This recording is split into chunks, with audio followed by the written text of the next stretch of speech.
Dear international students, soon you will see white paper for immigration in the UK.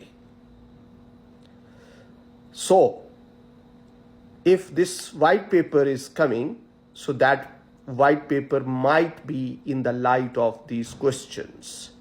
According to the MAC, Migration Advisory Committee, so Professor Brian Bell, who is chair of the UK's Migration Advisory Committee, answers few questions pertaining to government's white paper on immigration.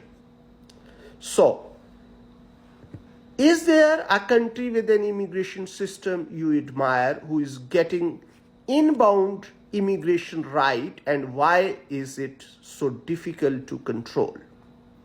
So no country gets it really right. It is just very difficult to predict how particularly immigration policies will play out. And everything is subject to lots of shocks. And a policy that seems to work for a certain period of time may work very badly under different circumstances. This is the answer by Professor Brian Bell. So, is there a double standard for international graduates where we expect them to walk immediately into a high-paying job, whereas plenty of research clearly demonstrates the graduates can take 2 to 3 years to earn a graduate salary? So this was a question, anonymous. So answer is, anyone who is under 26 years old gets a new entrant discount to the normal salary threshold for 4 years. So we don't expect them to walk into a high-paying job. There is a difference between graduating from UK versus a non-UK university. If you are over 26, it is, however, important to make sure that people are being paid appropriately.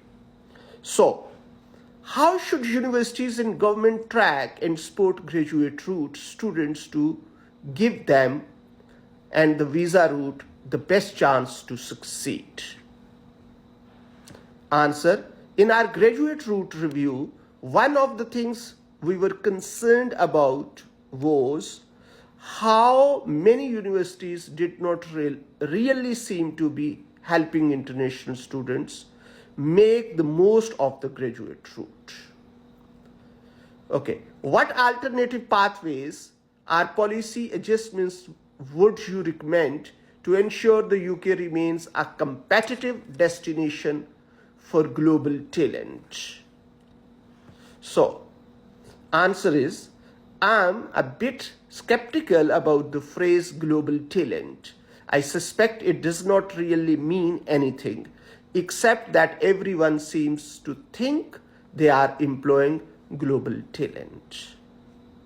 So, how do you believe the evolving UK immigration policies will impact of the long-term career prospects and global mobility of international students, particularly those from emerging markets? So this is normal question. Then, given the recent policy changes, including restrictions on dependent visas and the sharp increase in the salary threshold for skilled worker visas, how does the MAC, Migration Advisory Committee, assess the potential impact on the UK's ability to attract international students?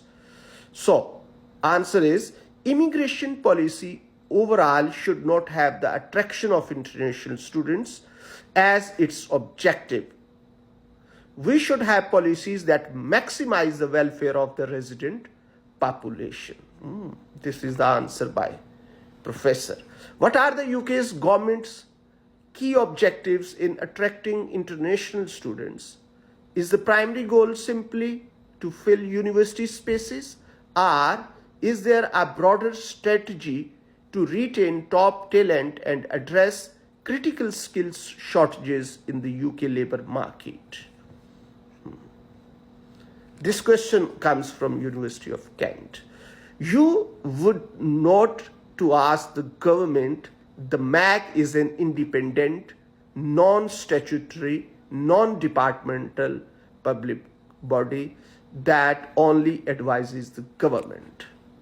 So immigration policy overall should not have the attraction of international students as its objective, set by Brian the Bell, chair the MAC.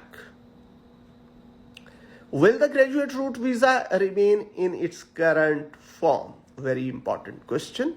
That is for the government to decide. But we know that it is already given by MAC.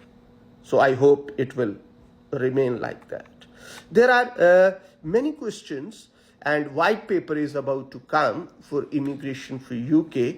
So let's hope instead of just wait for the moment as soon as it comes. Thank you very much.